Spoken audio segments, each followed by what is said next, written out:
Hello everyone, आप सभी को नमस्कार। मेरा नाम निहारिका है और आप सभी का स्वागत है मेरे डिजिटल एजुकेशनल चैनल पे।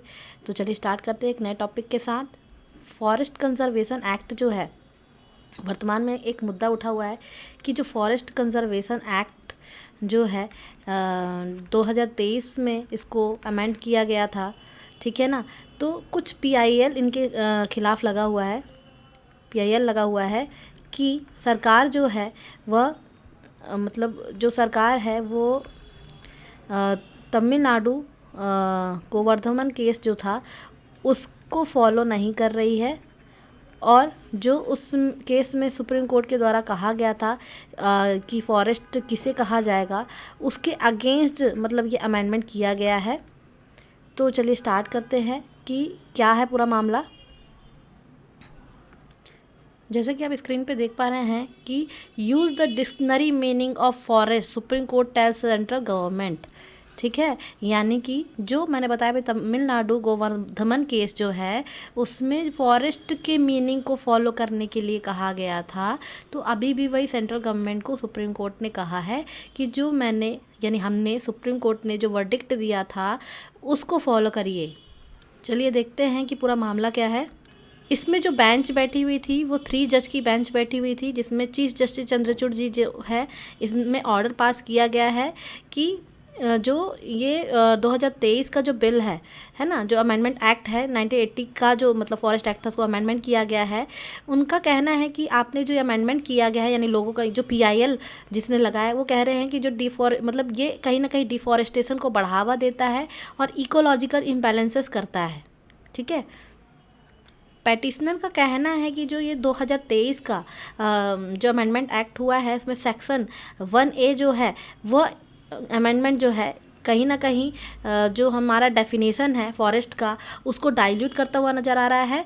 यानी कि forest and land recorded as a forest in the government record after 90, यानी कि जो फॉरेस्ट का जो डेफिनेशन है वो कहीं ना कहीं मतलब अलग तरीके से इसमें डिफ़ाइन किया गया है। बेसिकली ये जो गैजेट में एक्ट पारित हुआ है उसमें आप देख सकते हैं डायरेक्ट कि 1A में क्या कहा गया है। The following land shall be covered under the provision of these act, namely the land that has been declared or notified as a forest in accordance with the provision of Indian Forest Act 1927। यानी जो भी land होगा उसको declare या notify करा जाएगा forest, जो कि फॉरेस्ट एक्ट 1927 के थ्रू होगा। यानी जो इंडियन फॉरेस्ट एक्ट 1927 है उसके प्रावधानों के अकॉर्डिंग जो एरिया फॉरेस्ट जैसा लगेगा उससे फॉरेस्ट डिक्लेयर कर दिया जाएगा, और under any other law of the time being in force, या उस समय कोई भी लॉ फोर्स होगा। The land that is not covered under clause A but has been recorded government record as a forest as on after 25 October 1980। इसके अलावा कि कुछ लैंड अगर फॉरेस्ट में कवर्ड नहीं है मतलब इसकी क्लॉज A में, but has been recorded in government record, पर वो गवर्नमेंट रिकॉर्ड में कहीं ना कहीं फॉरेस्ट के रूप में है जो कि 1980 के बाद है, तो उसे भी फॉरेस्ट दिया जाए कहा जाएगा। Provided that the provision of this clause can not apply to such land which has been change from the forest use to use for non forest. हालांकि इसमें यह बताया गया है कि ये जो प्रावधान है उस लैंड पे नहीं लगेगा जो फॉरेस्ट अब नॉन फॉरेस्ट पर्पज से लिए हो गया है। यानी कि जो पहले फॉरेस्ट था अब वो फॉरेस्ट से हट करके नॉन फॉरेस्ट पर्पज पे यूज़ करेंगे, ऐसे लैंड पर ये एक्ट लगेगा नहीं। तो इस मामले में अगर कहा जाए, जो मैं ये बताना चाह रही हूँ कि सरकार मतलब उसमें ये कहा गया कि जो फॉरेस्ट एरिया है वो 1927 के अकॉर्डिंग एक फॉरेस्ट होगा, नहीं तो सरकार की जो रिकॉर्ड है उसके अगेंस्ट ये फॉरेस्ट होगा।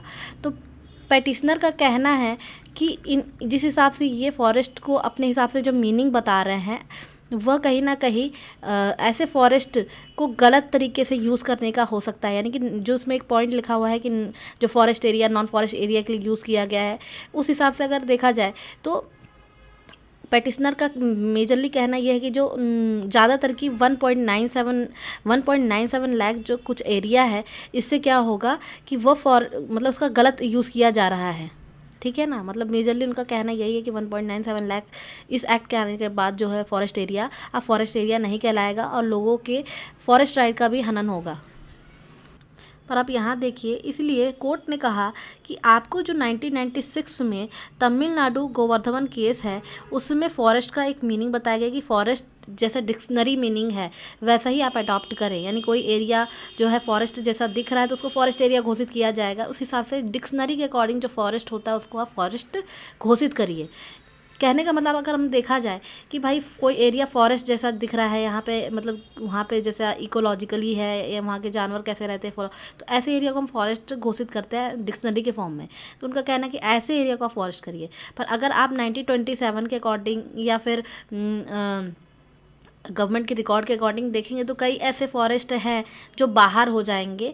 तो यही कंसर्न है लोगों का कि ये इससे क्या हो रहा है कि 1.97 लाख स्क्वायर किलोमीटर का जो फॉरेस्ट है वो अब फॉरेस्ट नहीं कहलाएंगे और उसको नॉन फॉरेस्ट पर्पस से लोग मतलब यूज़ कर सकते हैं।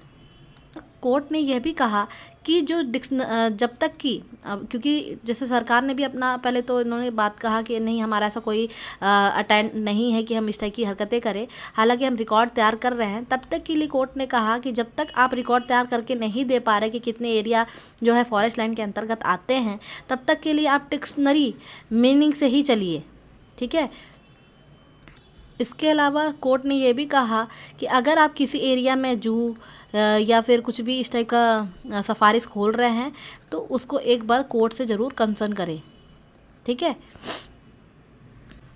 आप जैसे देख सकते हैं कि फॉरेस्ट कंजर्वेशन एक्ट 2023 से पहले आप फॉरेस्ट एक्ट कंजर्वेशन एक्ट 1980 के बारे में भी थोड़ा सा जान लीजिए कि क्या है फॉरेस्ट कंजर्वेशन एक्ट 1980। देखिए, the forest conservation act 1980 is a significant piece of legislation that was enacted by the government of India. यानी कि एक लीगल एक्ट है जो कि गवर्नमेंट ऑफ इंडिया द्वारा लाया गया है। It main objective to regulate the diversion of forest land for non forestry purpose. यानी इसका मेन उद्देश्य क्या है कि इसका जो मतलब जो नॉन फॉरेस्ट्री पर्पस इसको यूज़ किया जा रहा है ना, फॉरेस्ट लैंड को, उसको रेगुलेट करे। And this act was pass to response to the growing concern over the rapid depletion of the Indian forest. जो बहुत तेज़ी से फॉरेस्ट ख़राब हो रहे हैं उसके कंसर्न के लिए इस एक्ट को लाया गया था, which have had serious environmental ecological consequence. तो इस उद्देश्य से ये 1980 का एक्ट आया था कि भाई ये जो हमारा जो फॉरेस्ट है जिसे नॉन फॉरेस्ट पर्पस के लिए यूज़ किया जा रहा है, जैसे बिल्डिंग बनाना, ठीक है ना, और मतलब जो भी इस टाइप की बिल्डिंग बना रहे हैं या उसको अलग पर्पस से यूज़ कर रहे हैं, रोडवेज़ बना रहे हैं और पूरा इकोलॉजिकल इम्बैलेंस करने की कोशिश किया जाए, तो उसको बचाने के लिए इस एक्ट को लाया गया था। अब इसका ऑब्जेक्टिव क्या है? To preserve the forest and guarantee their long term sustainability and proper management. यानी कि हमको फॉरेस्ट को बचाना है और क्या करना है कि सस्टेनेबल तरीके से मैनेज करना है, यानी कि फॉरेस्ट भी बना रहे और हमें उससे कुछ अगर इकोनॉमिकली फ़ायदा हो सकता है तो करें, पर उसका ज़्यादा नुकसान ना करें। और अगर आप यहाँ देखेंगे कि to regulate the diversion of forest land for non forestry purpose, यानी कि जो भी फॉरेस्ट लैंड का नॉन फॉरेस्ट्री पर्पस से यूज़ हो रहा है उससे भी इसको बचाना है। जैसे कि माइनिंग हो गया, इंडस्ट्रियल प्रोजेक्ट हो गया या इंफ्रास्ट्रक्चर डेवलपमेंट के पर्पस से अगर नॉन फॉरेस्ट पर्पस से यूज़ हो रहा है तो ऐसे फॉरेस्ट लैंड को बचाना है। To ensure that any diversion forest land is done only for specific purpose. और अगर किसी फॉरेस्ट लैंड का मतलब डाइवर्जन हो रहा है तो वो कुछ ही स्पेसिफिक पर्पस पे हो रहा है तो उसे सेंट्रल गवर्नमेंट से एक बार अप्रूवल लेना होगा। To compensate for any loss forest cover that may occur due to the such diversion.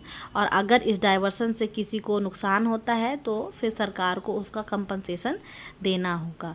यही उद्देश्य था ये 1980 फॉरेस्ट कंजर्वेशन एक्ट का आने का। ये जो मैं बता रही हूँ ये पूरा जो टॉपिक है ये आपके जीएस पेपर GS 3 यानी जो हमारा जहाँ पे हमारा इकॉनमी, EVS ये सब पढ़ाया जाता है उससे रिलेटेड ये है। ये मेंस से संदर्भ में भी इम्पॉर्टेंट है और प्रीलिम्स में भी ये क्वेश्चन पूछा जा सकता है UPSC के लिए, ठीक है।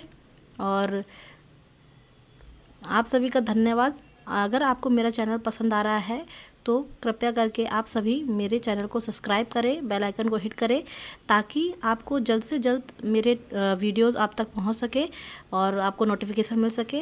और जो भी आपको क्वायरीज़ हैं इस संदर्भ में या कोई भी इसमें आपको त्रुटि नज़र आ रही है तो आप कमेंट बॉक्स में लिख सकते हैं, मैं उसे पढ़ूंगी और सुधार करने की आवश्यक कोशिश करूंगी।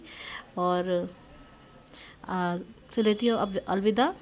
राधे राधे, जय हिंद, जय भारत।